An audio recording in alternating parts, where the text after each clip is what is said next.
right, guys, it is Tuesday. As promised, my friend Riaz Patel is here. Welcome. I'm glad you're back. Thank you. I'm glad you're back. We're going to let everybody sit in on our conversation today. Yes. And just as a point of introduction, for those of you who have not seen Riaz on this show before or on Glenn's show, he is an Emmy Award nominated producer. He is the founder of Connect Effect, which we'll talk about some more later on. Mm-hmm. And he's my friend. I'm glad to see you. Nice to see you. I'm glad to see you. Has it been a year? It has been a year, a fun year. Yeah. A fun year of all sorts of tragedy around the world and everyone breaking apart and Civil War II looming from the corner.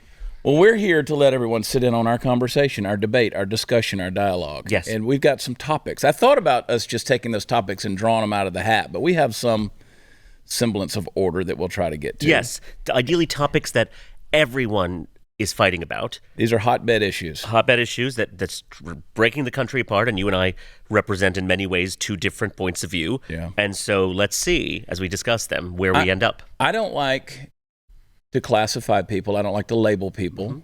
Mm-hmm. We are apt to do that because we like to go ahead and create our margins and put people in them. Mm-hmm. But you and I come from somewhat different worldviews, different perspectives, different outlooks on life.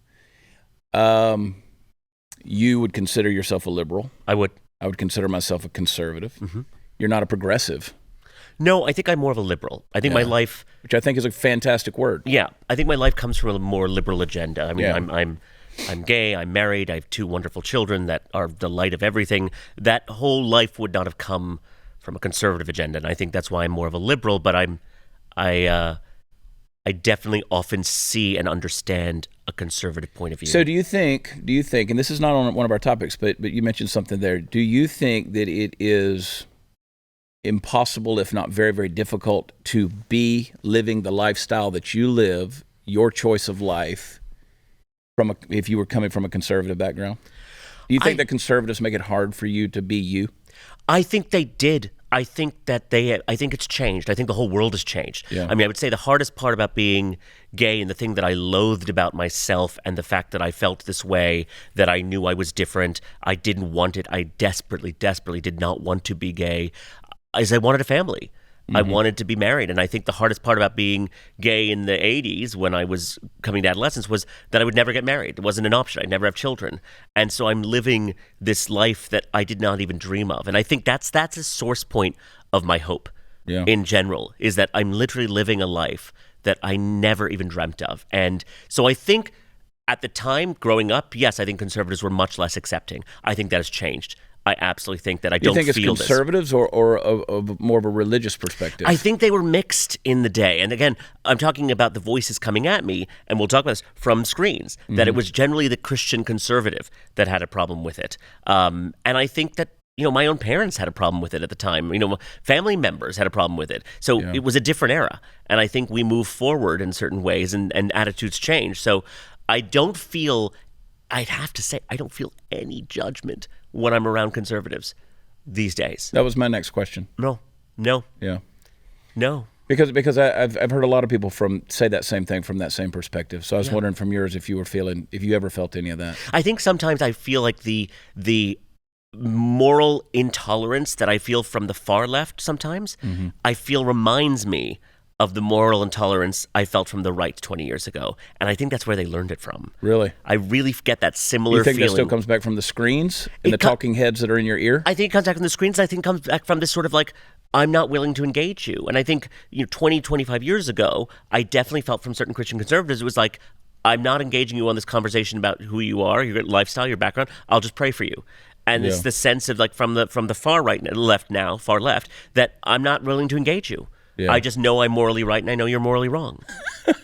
and it reminds me, it's so funny how it's flipped, that I really feel that same feeling of like, oh, we can't talk about this. Yeah. Now is coming from the far left. Interesting. Let's talk about the far left and what I see, something that's bothering me in regards to this issue with Israel and Palestine. Mm-hmm. Okay? Mm-hmm. Or what we're seeing happening in the Middle East. Now, you come from a Muslim place of faith. Yep. I was born in Pakistan, too. Okay. Mm-hmm. But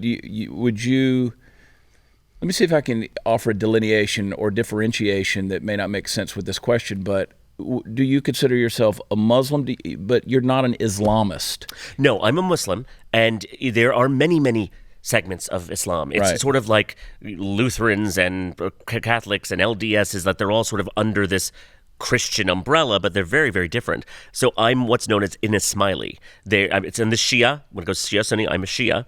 But in our faith, and there's about 18 million of us worldwide, when we go into the mosque, facing the congregation are a man and a woman. And prayers are led by the man, then the woman, then the man, then the woman.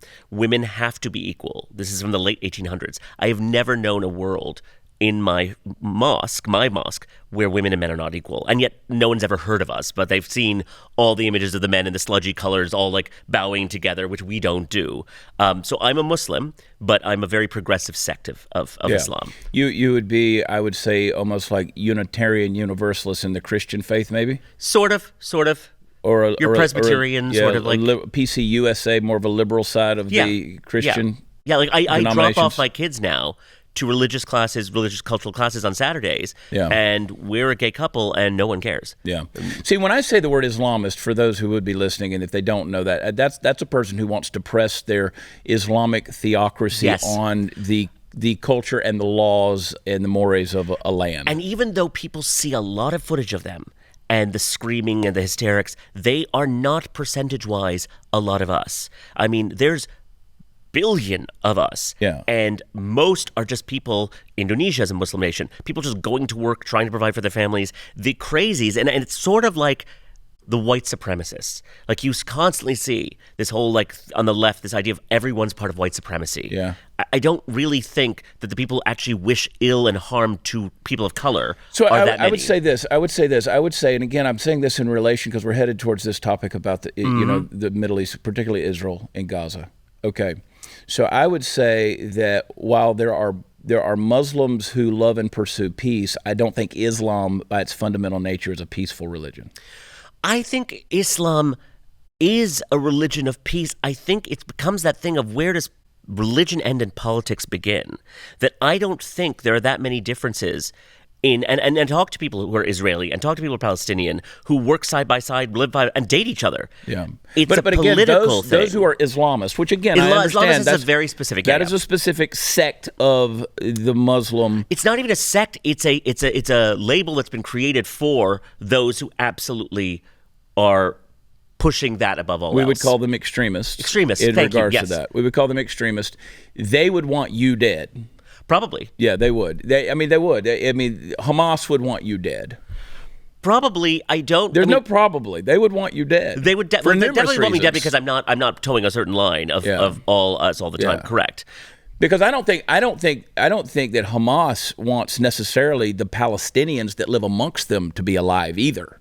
I think they use them as necessary pawns. I think desperation breeds insanity. So let's talk about that because my premise there is, and again, I'm no defender of the governments of man. I'll call out Israel. I'll call out Palestinian. I'll call out the U.S. government, and I do on a regular basis. I know. Okay, I'm not a fan of our government as it stands now. The premise of it, the foundations of it, the constitutionality of the republic, yes. The folks running it now, I think every president in the United States for the last 60 years should have been impeached. I mean, constitutionally, I think every single one of them should have been. But when I say Israel, I'm not one of those God's chosen people and therefore they get a free pass to do whatever they want to do. All governments of men have committed atrocities. They create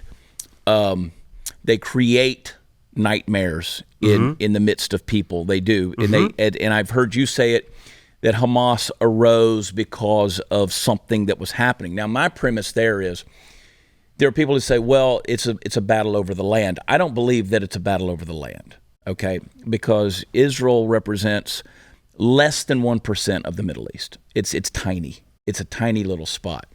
It is literally 5/6 of 1% in terms of land. What they want is they want the Jews dead. Now Hamas. Again, Hamas Yes. does. Those who are Islamic extremists do. Yes, but I would say there are four things that both sides have in common, by the way. They are seeing the absolute worst of each other on their screens. They're not seeing the worst of themselves. And I think that these governments represent fewer and fewer of the people that they're supposed to represent. And their actions are paid for by the average person. I don't think the average Palestinian wants Jews gone. I absolutely don't. I don't think the average Israeli wants Muslims gone. I think that this is literally a locked-in of extremes. And by the way, Israelis themselves were protesting their government since January, saying it's too extreme, it's too hard-lined. So this was a tightening and a tightening of something that snapped. But I absolutely, to be clear, there's no part of me that supports Hamas. There's no part of me that does not condemn what they did, the brutal atrocities. But it's not that I can look at this outside of a vacuum, that this is a result of something horrible. I really would love Hamas never to exist. But I don't think it's a modern result. I think it's an age-old result. This is something that has been coming on and on in different forms and iterations throughout the ancients and up till now. I think that this is... But the force that was trying to get rid of... the hate has bred more and more hate. But the people trying to get rid of the Jews in the 1940s were not Muslims. They were Germans and Christians. So I do agree that there's been this attack on the Jewish people again and again and again, which is so funny because I went to Jewish schools and they're literally my people. Well, you say they were Germans. They were specifically Nazis. They weren't, again, which is a subset. But they weren't Muslims. They weren't Muslims. I'm saying this is not an age-old conflict between specifically Muslims trying to eradicate the Jews. If you go far enough back and you consider the Assyrians, you consider the Babylonians, and then up into the Greeks and the Romans. The Greeks and Romans obviously weren't Muslims either. But again, those who are Zionists would say, yes, we're the most persecuted people in the history of man. I would not disagree. Yeah. But and to my life of me, I cannot understand why. Because of the circumstances of my life, I was raised among Jews, so I don't see the boogeyman there that other people do. But I would say that right now in this conflict, I do think that is primarily political. So here's the thing. Here's my thing. If the Jews said today, the Jews in Israel said today, here's what we're going to do. We're going to lay down our arms and we're not going to fight. They would be dead tomorrow. I don't know if the vast majority of Palestinians would. No, but Hamas would. Hamas would. And Iran would. So again, if you take Gaza out of the equation, we know that Iran would, and Iran's a far bigger player. Because right now, what's going to happen is this repeated bombing is going to take all of Gaza out of the equation. If there were no Gaza, Iran would. They want them dead. If Israel said today, no more Iron Dome, we're laying down our arms, Iran would say, okay, then that's it for Israel. You're dead. I would agree with you. And then they would continue. I actually think Iran is a much greater threat to global stability. Well, again, Hamas has no power. It has no teeth without the backing. I would agree. Without the jaws of Iran. I would agree. And when we do dealing on the sides with Iran, we end up putting ourselves in very precarious positions. See, you and I, we both come from this one foundational perspective, and that is we value human life. Absolutely. Okay? So my perspective is if the Jews wanted to obliterate Palestine, they could. People say, well, they're in an open-air prison. Well, at least they're alive in an open-air prison. If it were left up to Hamas, there would be nothing living in Israel if it was not Hamas. I would agree. I mean, I don't... Again, I think the open-air prison concept, the idea of the desperation that comes... We were just talking about how stressed I am about something that's happening with my daughter. If you were a parent or someone watching the atrocities happening over these years with children, it would build up an extreme reaction. And so whether they're alive, although most of them are under the poverty line, most of them don't have opportunity. If they want any, they have to cross over. So I don't know if we can compare and contrast. Well, I think we're looking at that from a first world perspective. From a first world perspective, but I really do think that living conditions are often so inhumane that they're causing these extremist movements to grow. But by the way, there is no Hamas in West Bank. So there's still atrocities in the West Bank. There's still raids. There's still people disappearing. There's still deaths unaccounted for. And there is no Hamas there. And so often Gaza is brought up, but the West Bank is a zone where there is no Hamas. Yeah. And so why is there this treatment there? Because there is no threat of Hamas there. And so I often will look at the West Bank and look at that as the test case because there is no boogeyman there, and yet it's still the treatment is so severe. But for me, and we're going to go to a break here in a second, but for me, as a person who values human life, who sees it from the perspective of life matters at all stages, all ages, then I have to look at the person. I have to look at the group of people who says at least we are choosing a merciful route in saying maybe we're dropping pamphlets before we're dropping bombs. Maybe we're dropping knock bombs that are dummy bombs to let you know to get out of the way, versus people who are hiding their munitions underneath a kindergarten or a hospital because they don't value life. They value death over life. I would agree, but I also think that point of view and that extremism comes from the extreme conditions that they've been living in. I don't think a person grows up, born. We talk often about abortion and that every life is precious. That beginning of life does not have that mindset. That comes from extremism over days and years and years and years. Don't you think that if let's say Hamas, again, that's the buzzword, if Hamas said, you know what, we've been converted, we value life now, don't you think that those extreme conditions would be lessened? That they would have an easier life if they said, our worldview is what has caused us to live in these extreme conditions, because that's why Jordan, that's why Egypt says, no, we've drawn a red line. They cannot come into our country because we know what they bring with them.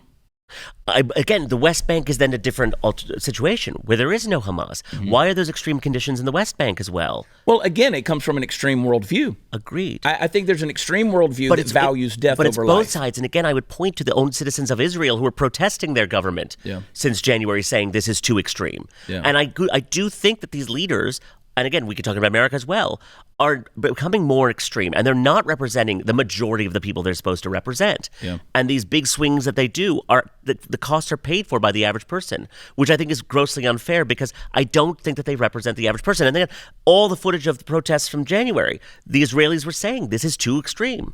This is too extreme, and it was a ticking time bomb, and here we've gone off. Weird worldviews as we sit here in an air-conditioned building. Yes. In Texas. It is nice. It is nice. It was humid as hell out there. All right, let's go to a break. Hang tight. I'm having fun. You having fun? Me too. All right, good. Hey, guys, let me make sure I'm doing the right one here, because I'm all caught up in this stuff. There's a lot of stuff to be nervous out there. We're sitting here talking about some of it. I mean, you look at social media, you turn on your screen, as Riaz is always talking about. You're going to see crime. You're going to see decay in society. A lot of people run out and they buy a gun, and then it sits in a safe. And if there was an emergency and you actually needed your gun, you wouldn't be prepared to know how to use it, and you run the risk of hurting yourself or maybe others that shouldn't get hurt. There's no way around it. You need to train. You need to do that often. It's time-consuming. It's expensive to do that. Ammunition prices are through the roof. iTarget was invented so you could practice anytime in the safety and convenience of your own home. You just download the iTarget Pro app, load your caliber-specific laser bullet, that sounds cool, into your firearm and start training.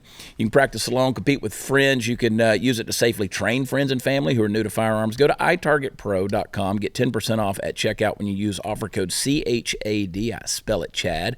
Smartest and safest way to train, which is why competitive shooters trust dry fire training as part of their regimen. Get yours today. That's the letter I, targetpro.com. itargetpro.com. Use offer code Chad. We'll be right back.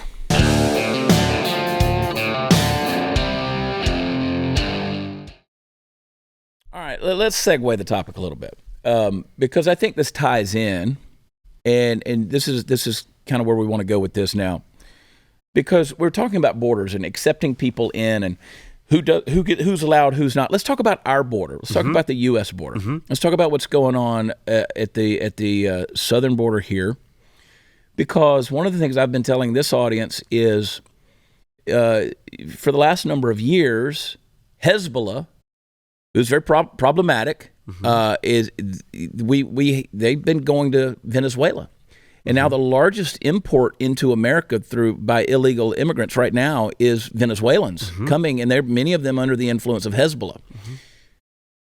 There's at least 423,000 in the last 20 years, 423,000 Iraqis and Iranians who are now in this country for one reason or another.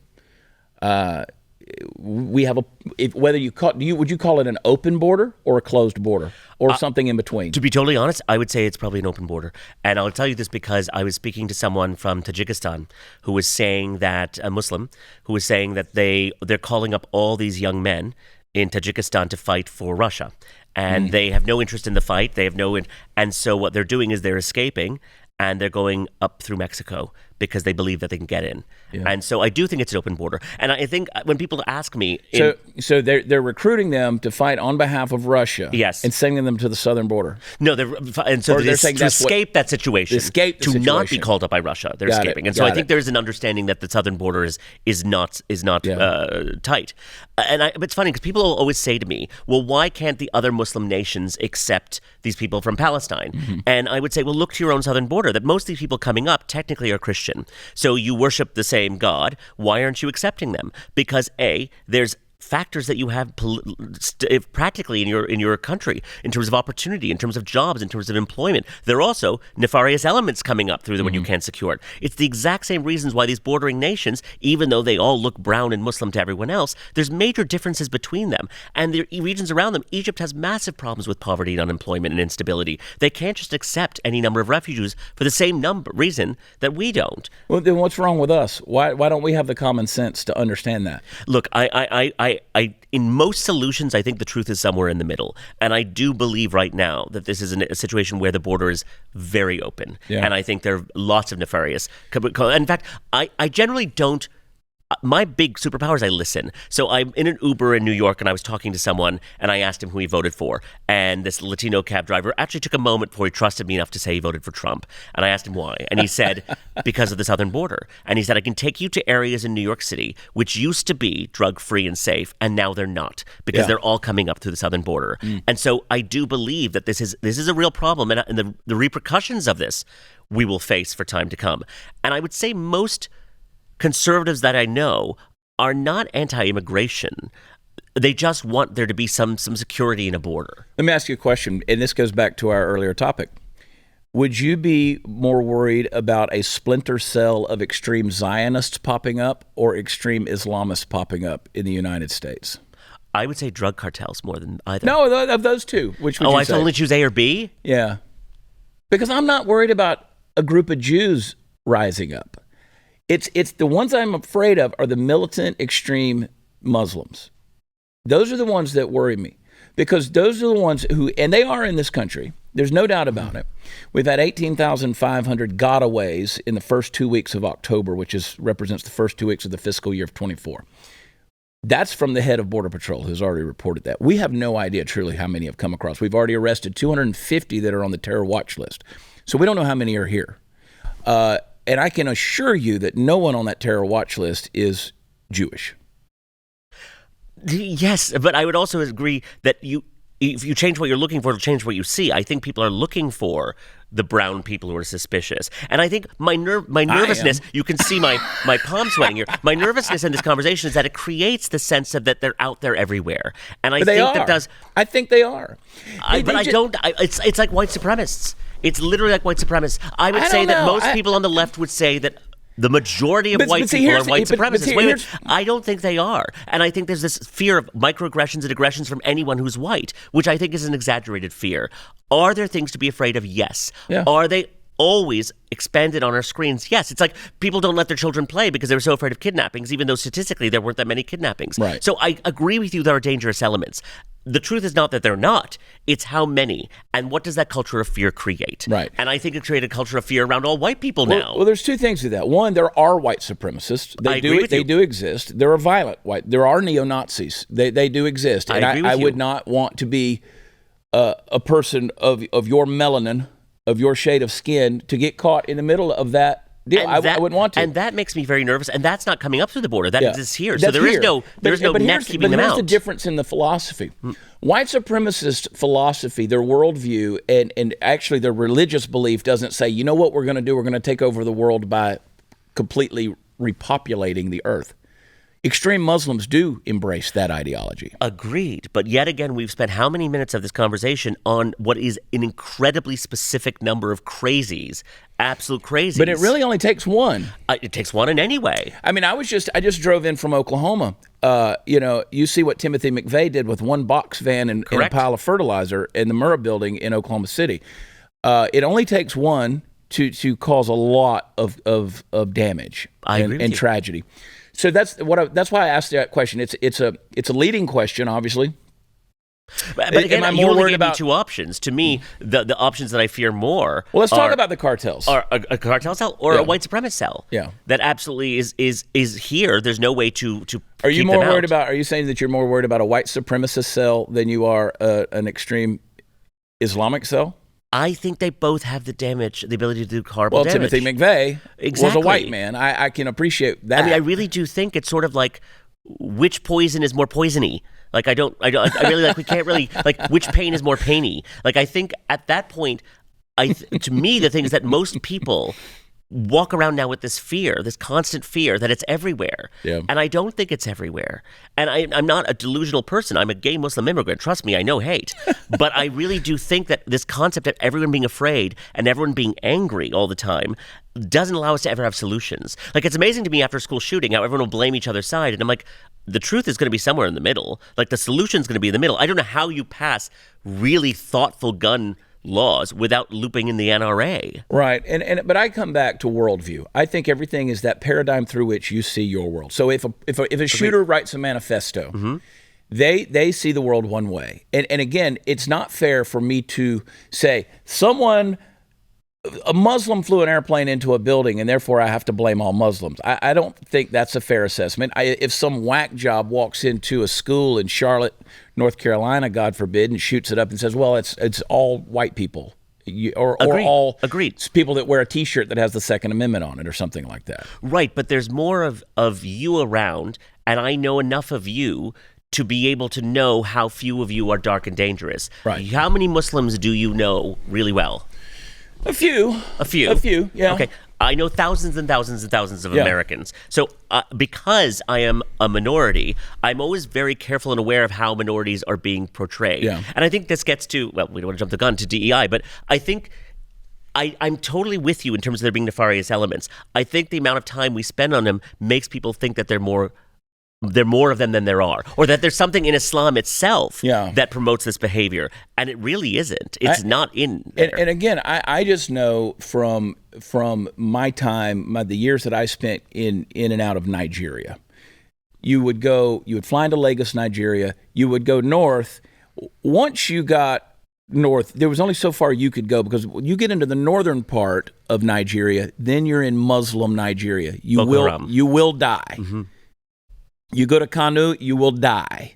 Because, again, it's a worldview. But here what I'd say. So my husband is British, but he grew up in Belfast. If you walk down the wrong street in Belfast as a Prather, you would die. Yeah. You would die. Which, again, comes back, like I said, to worldview. Yes. It's man's inhumanity to man. But again, it's not a Muslim quality. It is this is what man does. I think in regards to that it is, though. Because, again, the Quran at its essence calls for the death of the infidel.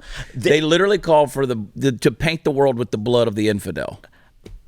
I would say that is a very, very dated text. And the only ones who think of it literally are people who are extremists.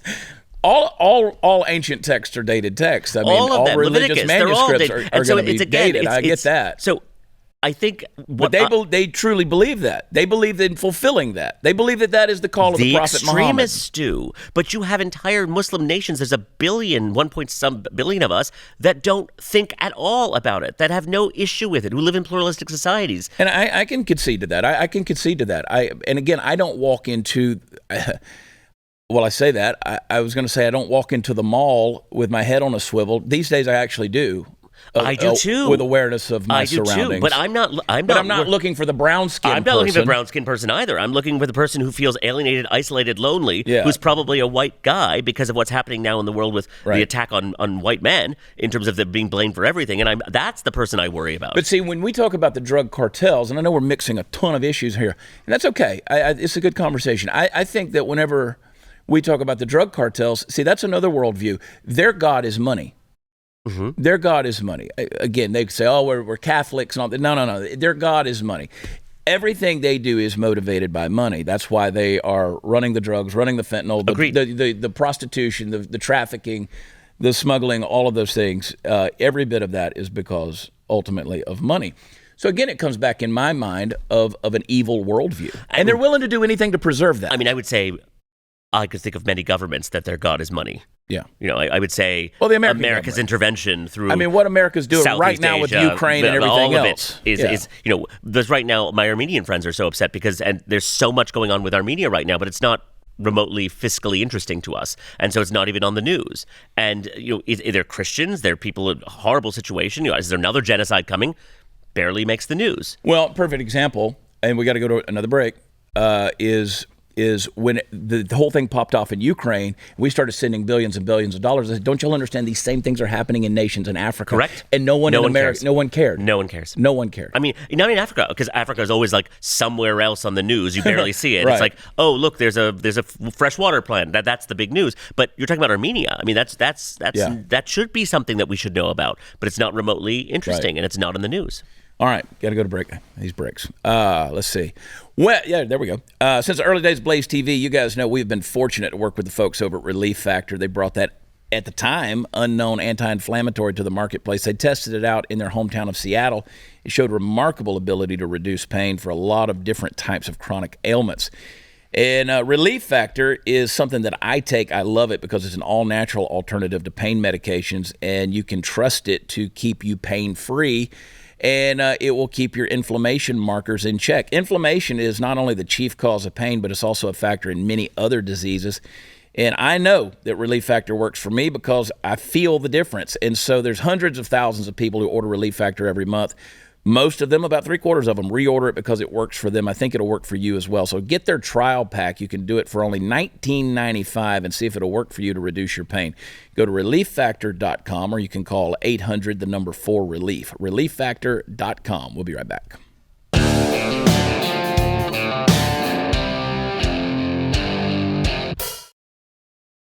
All right, let me attempt to summarize where we are. Okay. We love people. Yes, we do. We value human life. Yes. Now you're a liberal. Yes. I'm a conservative. Yes. We can agree on that. We can.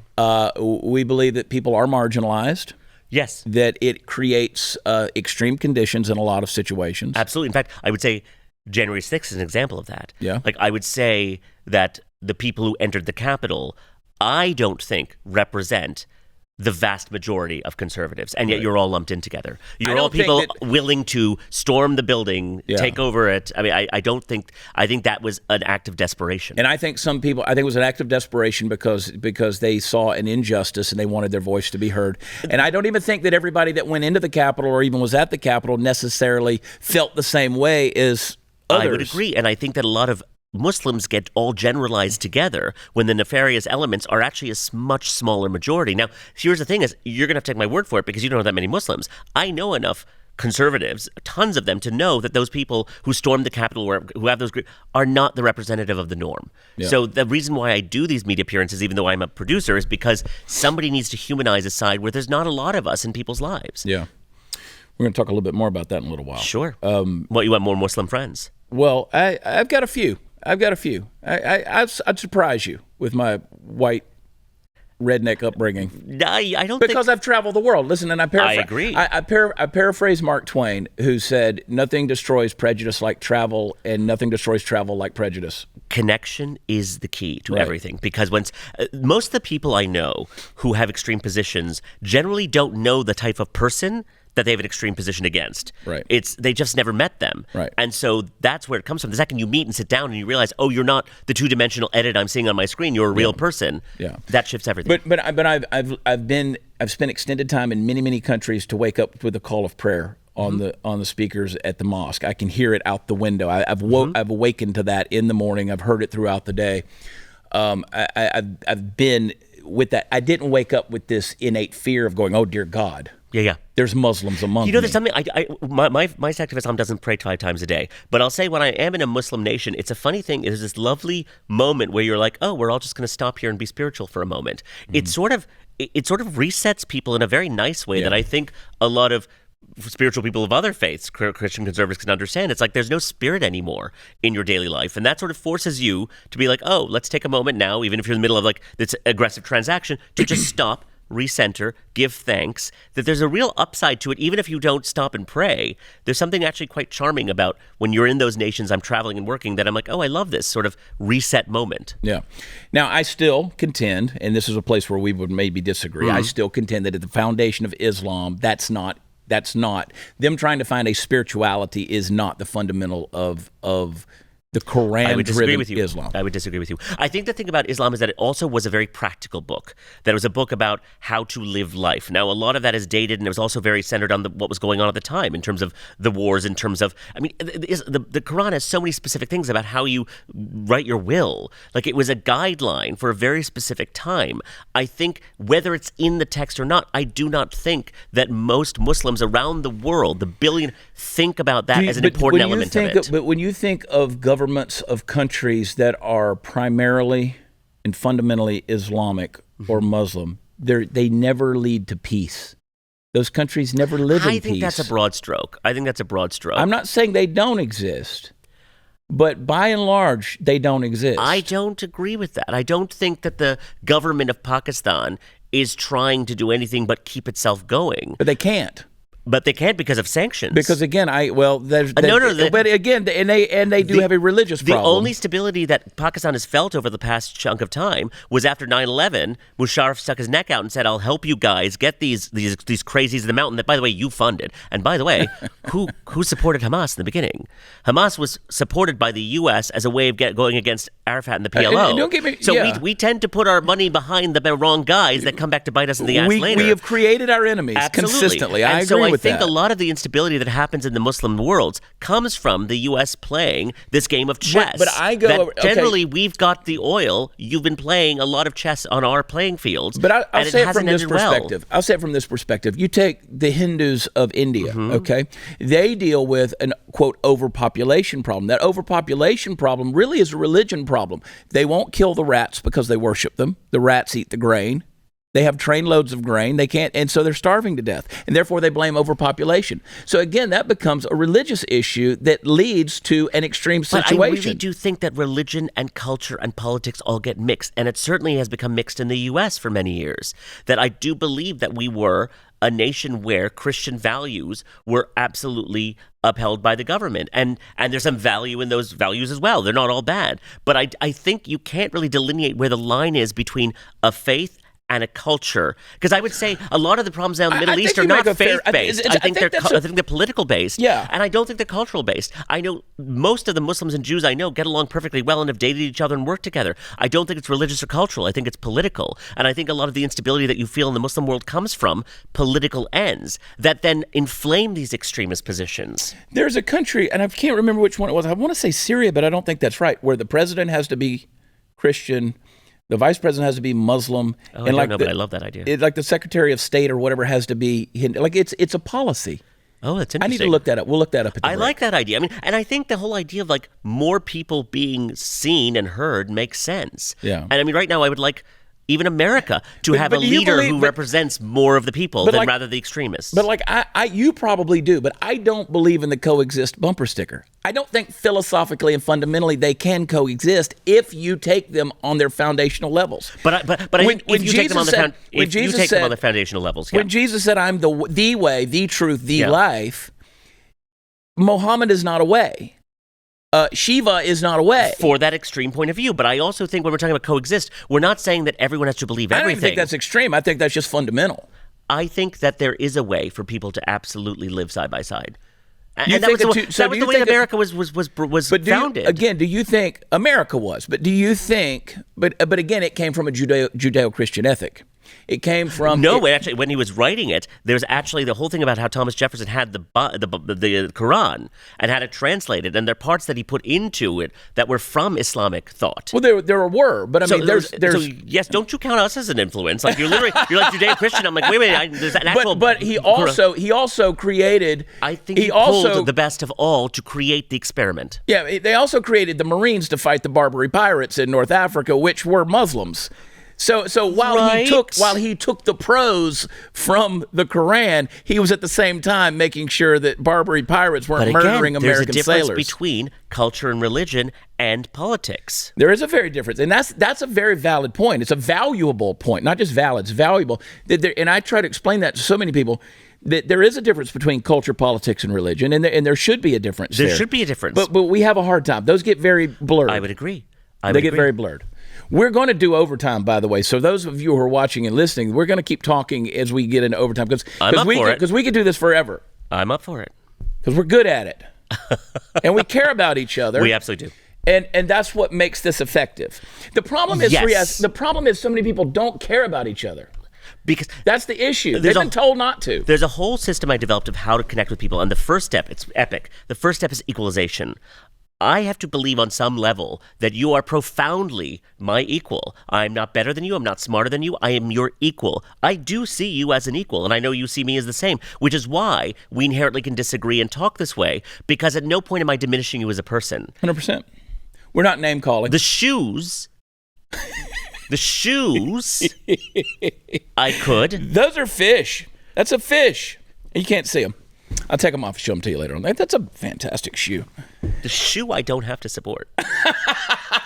You remember the last time you were on? I just for you, I wore my pineapple swinger shirt. Yes, I remember. Yeah. No, every time I come, I get these beautiful style assaults from you.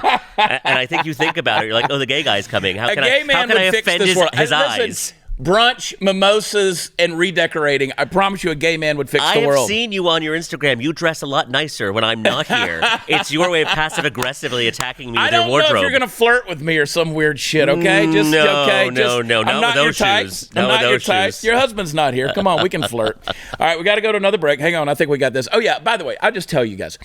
The Blaze has done an amazing thing, and they took a big risk, and we've been talking about this for months now internally. We finally launched it today, and that is the all-new theblaze.com. Now, it frustrates me when I go to these news sites, and the ads are popping up, and the sign-up sheets and all of these things.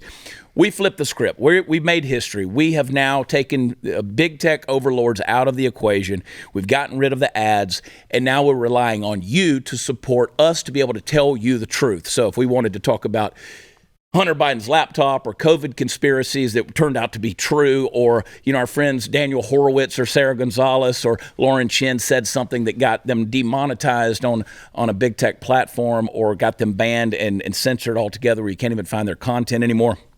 We flipped the script on that, and now we're going to bring you the unadulterated truth at theblaze.com. So I want you to go check it out at theblaze.com and see what you think. It's very avant-garde. It's a beautiful site. It's very user-friendly, and you're going to learn to love it, okay? If you're a subscriber to The Blaze, you've already got access to it. If you're not, you need to be a subscriber to The Blaze. You can do that at blazetv.com/Chad and use promo code Chad and sign up. You get all of our content that's uncensored right here. For you, but also you get all of the benefits of theblaze.com. So help us make history in fighting back against those big tech overlords. Check out theblaze.com, and we'll be right back.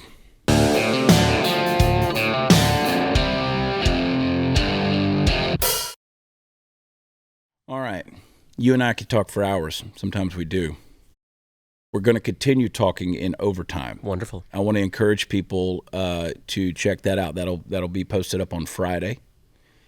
But I want to give you a solution, because we can debate. But the bottom line is the debating, the discussing, and all of this, and being able to encourage each other, I think that's the path forward for America. You're doing something very specific as a solution. Yes.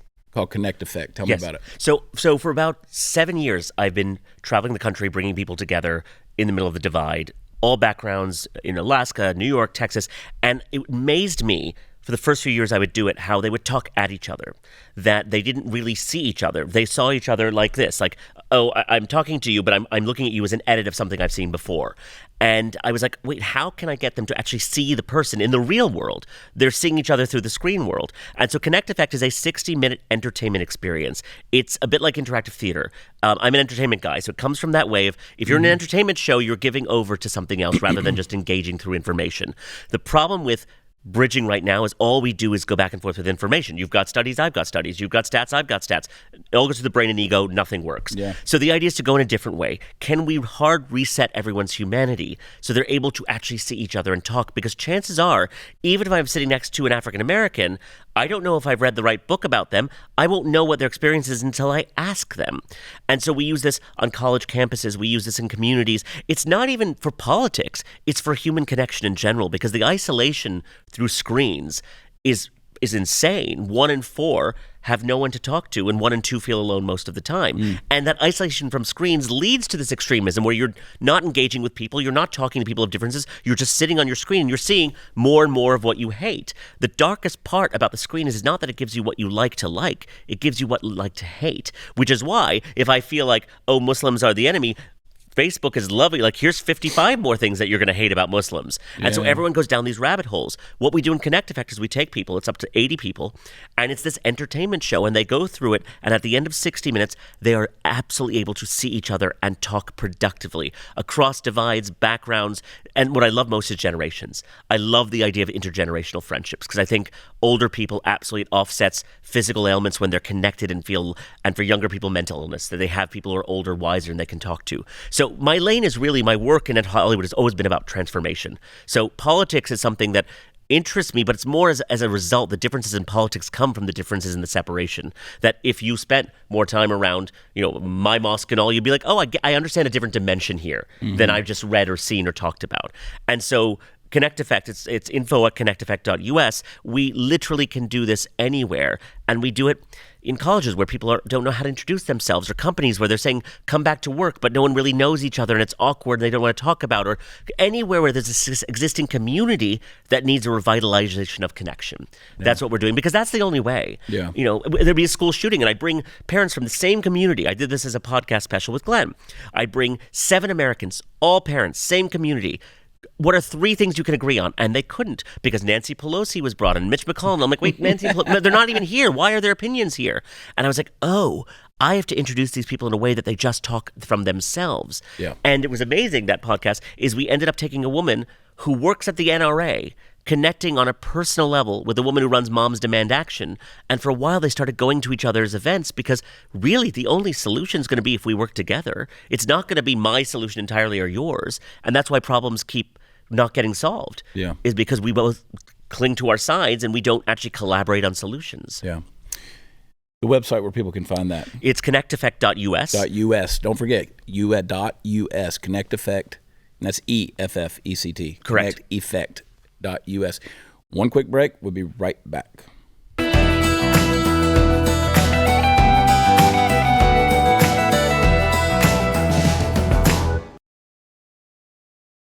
All right, Riaz Patel, thank you for coming on. We'll get back to whipping each other's ass in overtime. Yeah, but I like during the break we actually spent time talking about anti-aging stuff. I know. Just to be clear. The whole deal, we're like, God, we're getting old. God, we're getting old. What do you do on the side? So what do you do?